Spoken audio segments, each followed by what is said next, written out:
Hello students, welcome back to our second lecture of your English literature book.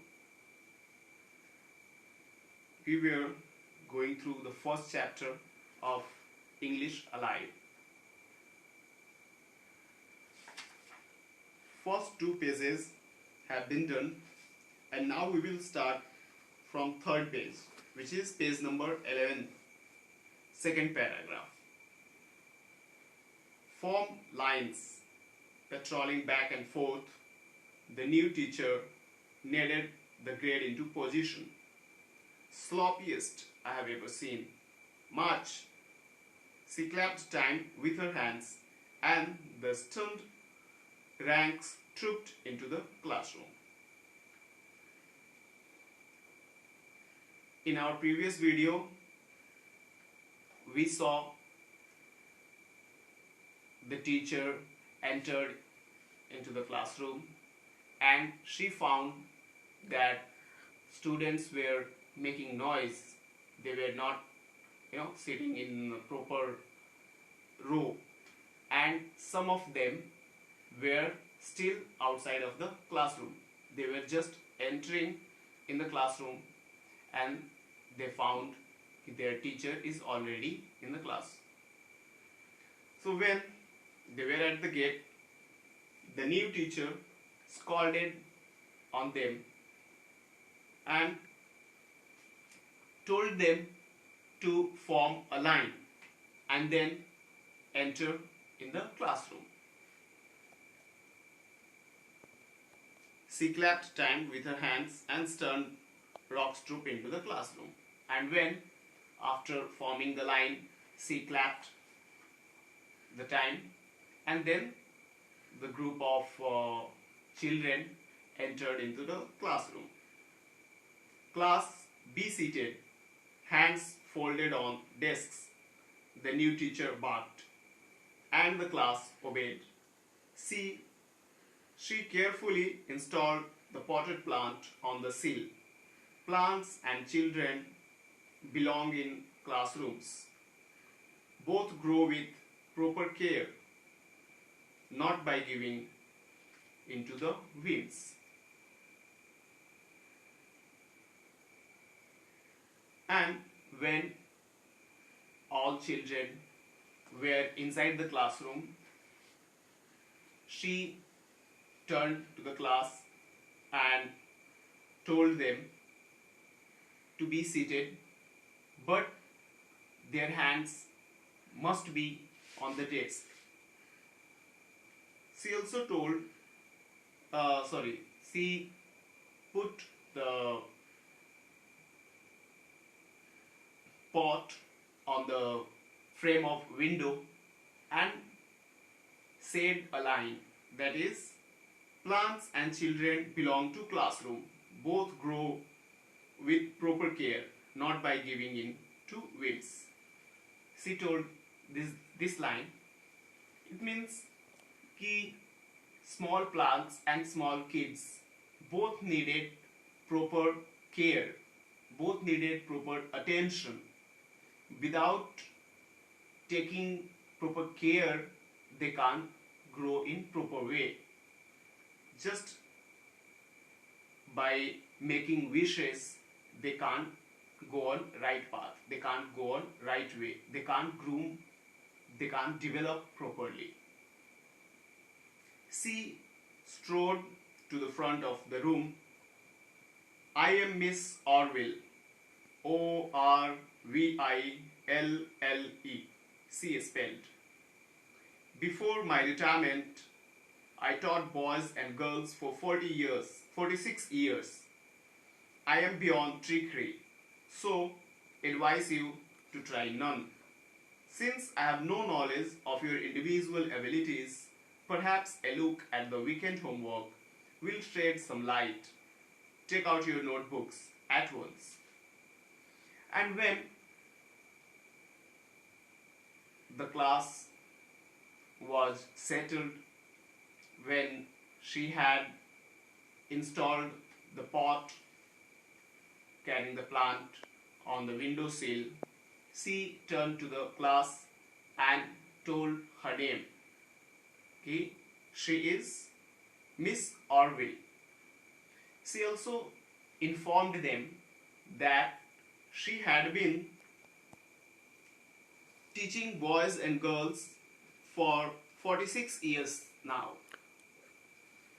And she also told that he, she had she has lots of experience, and that's why she warned to students that do not play any hanky panky on her, because it will not work on her.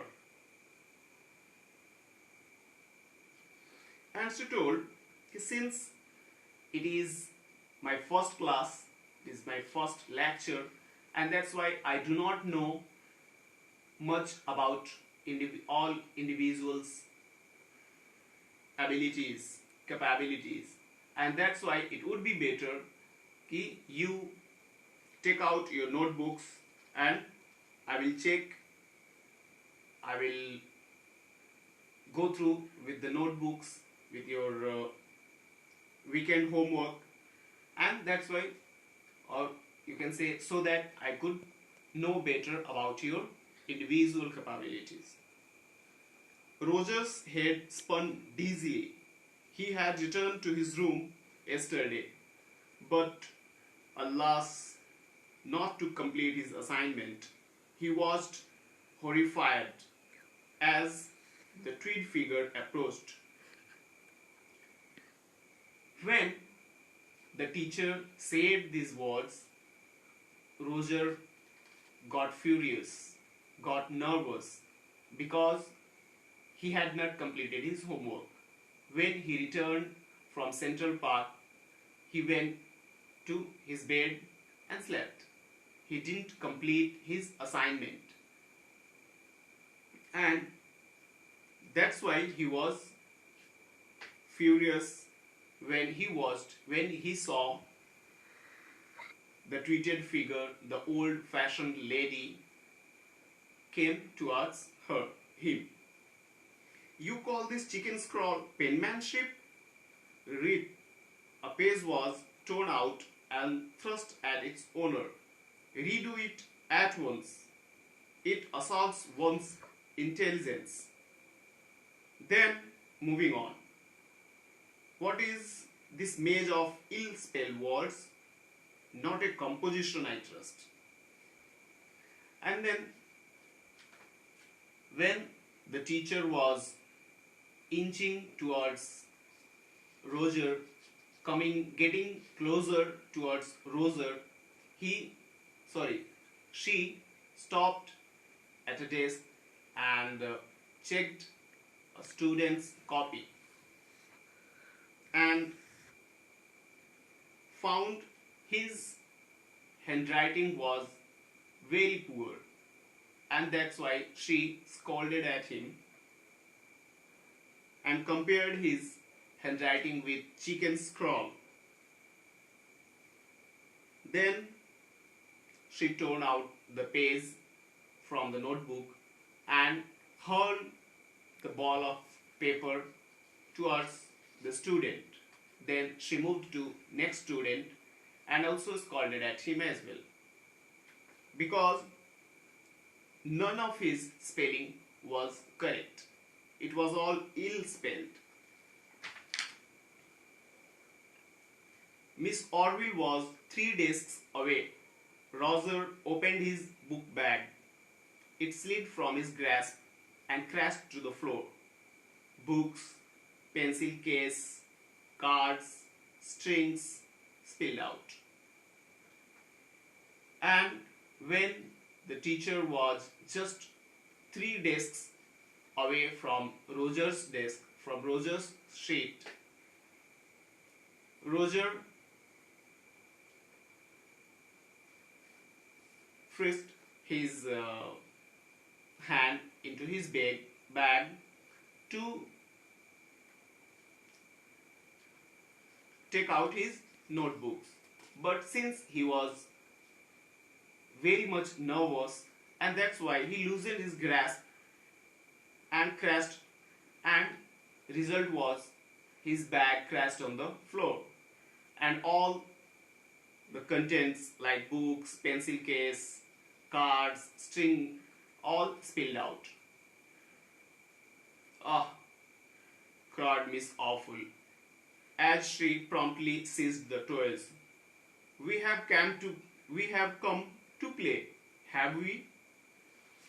And when the teacher saw all these things lying on the floor, she immediately come to Roger's seat, Roger's desk, and seized his all toys. And then he shouted at him also by saying, "We have come to play, have we?" This sentence is actually question tag, which you will get to know while discussing question tag in your English grammar. So, see, she said, "We have come to play, have we?" It is uh,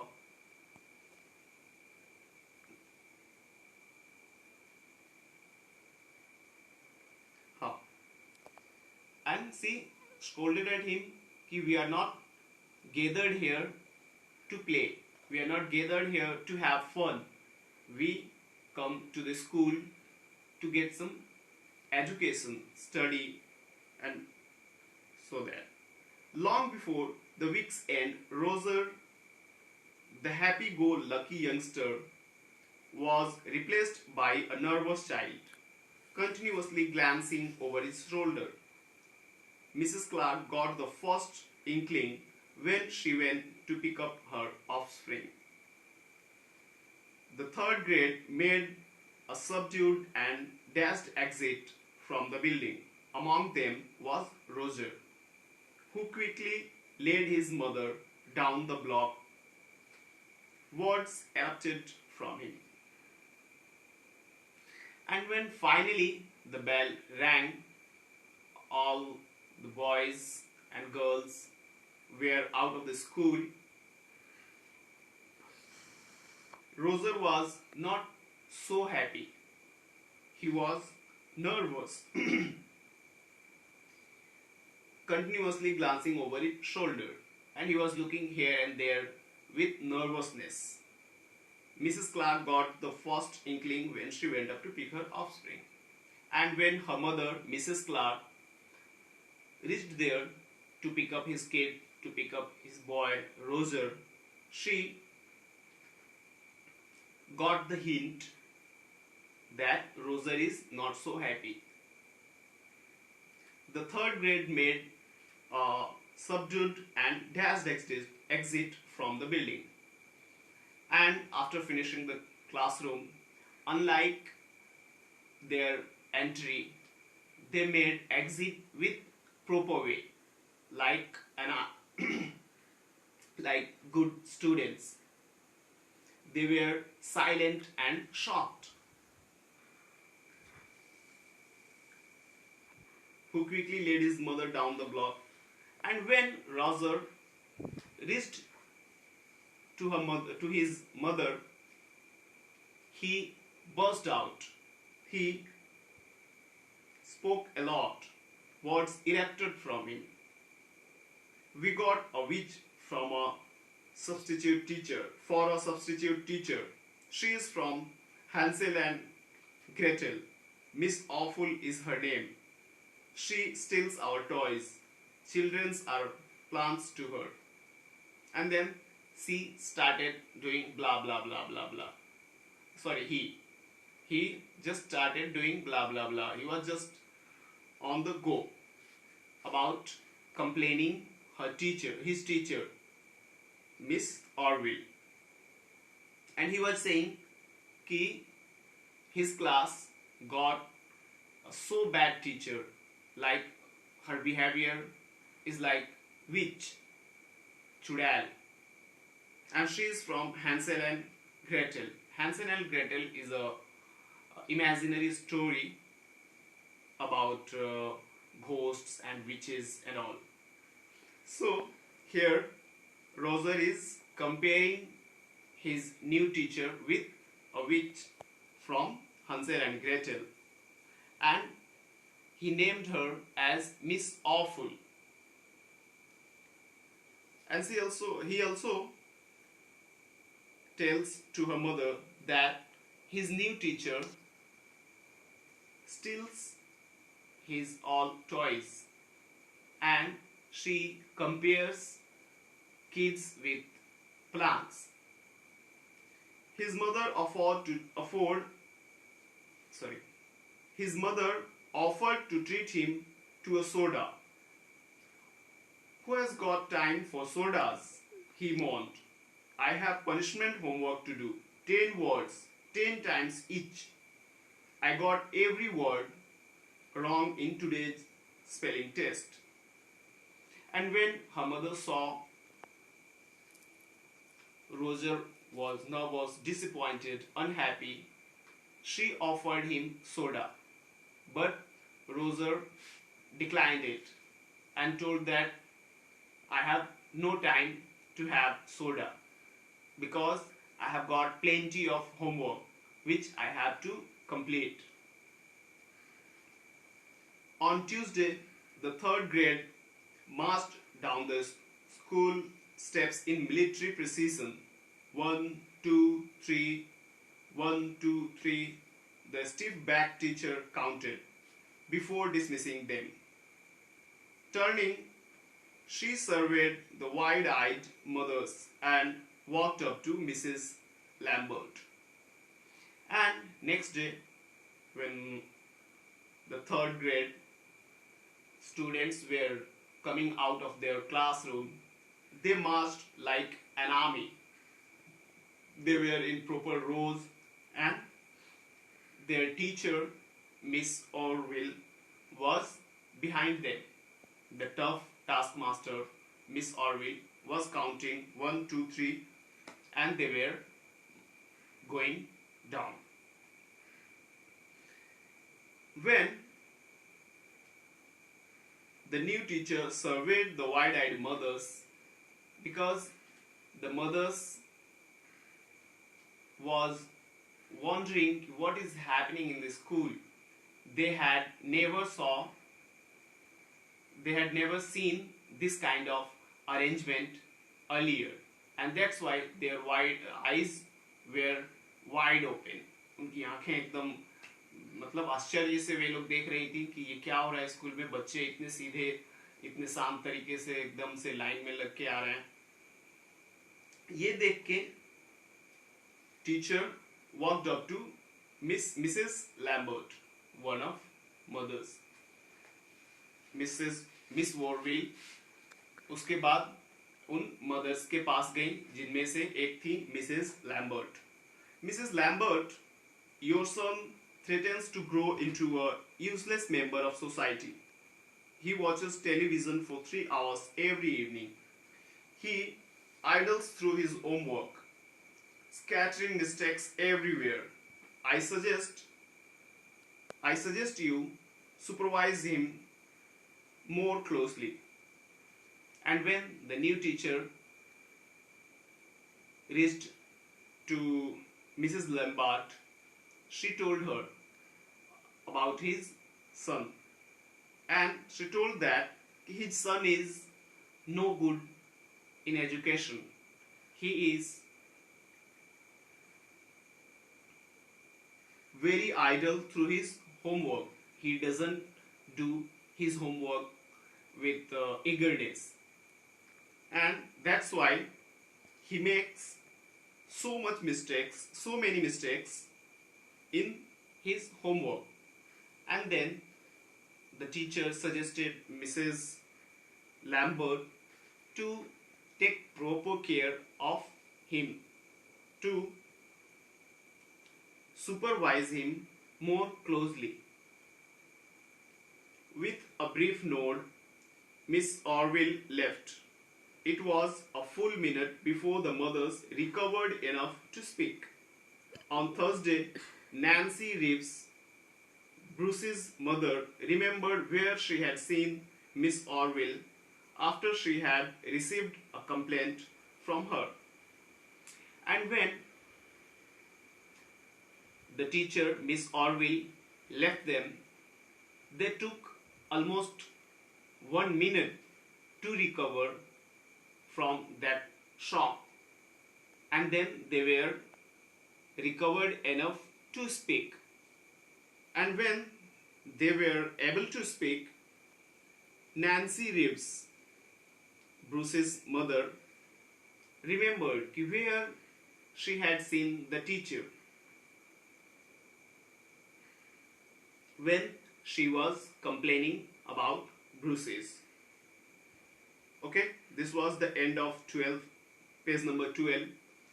In our next video, we will start from page number 13 and the last segment of this chapter. Thank you very much.